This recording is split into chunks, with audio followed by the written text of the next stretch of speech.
Hey, let's continue to talk about Joseph here. We were talking about Joseph being a type or a model of Jesus Christ in over 100 ways. And we mentioned the first one, his name. He had two names. That is Joseph, meaning adding, and Zaphnath-Paneah, meaning one who reveals secrets. But you know, Joseph's whole life also modeled Jesus Christ in that before glory was enjoyed, he suffered many things. He went through sufferings that were actually martyr type sufferings because he went through them in innocence. He wasn't because he was being punished for evil doing.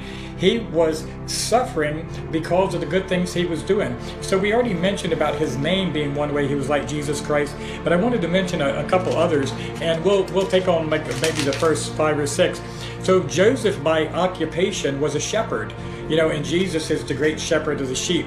So he, being one who fed the flock and one who watched over the flock, was another way he was like Jesus Christ. And then his opposition to evil. He hated evil. His brothers did a lot of evil things.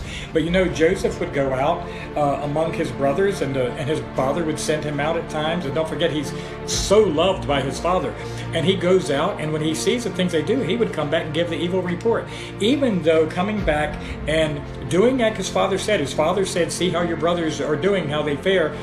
He could have said, you know what, I don't want to get in a bad relationship with my brothers, but he was faithful to his father in reporting the things that were wrong. He hated evil, and that's another way he was a model of Jesus Christ.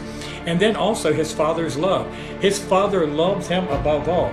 Of course, naturally, because he was Rachel's son, and his father, remember, worked 14 years for Rachel. He got tricked by Uncle Laban, working 7 years for Leah, and then he had to work 7 more years for Rachel, but he really loved Rachel. That was the love of his life. And he loved Joseph, you know, and then his brother Benjamin, but Joseph was his heart. You know, just like Jesus is the Father's son. This is my beloved son in whom I'm well pleased. You know, they're literally one, the Father and the Son. And then also we have his relationship to his father's age. Now, when you talk about his old age, spiritually speaking, the Father's old age is representative of eternity. So Jesus was God's son from eternity past to eternity future. It wasn't like he suddenly became God's son. In the beginning was the Word was with God, and the Word was God, and the Word became flesh and dwelt among us. So his son, being a son of his old age, meant a son of eternity. He was eternal. And then his coat of many colors is a little bit more difficult to interpret.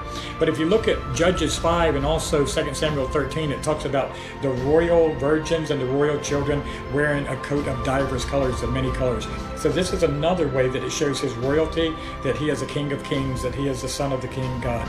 So let's continue to look at this, and I hope this will be a blessing to you as you see the Bible come alive and looking at Jesus in every story.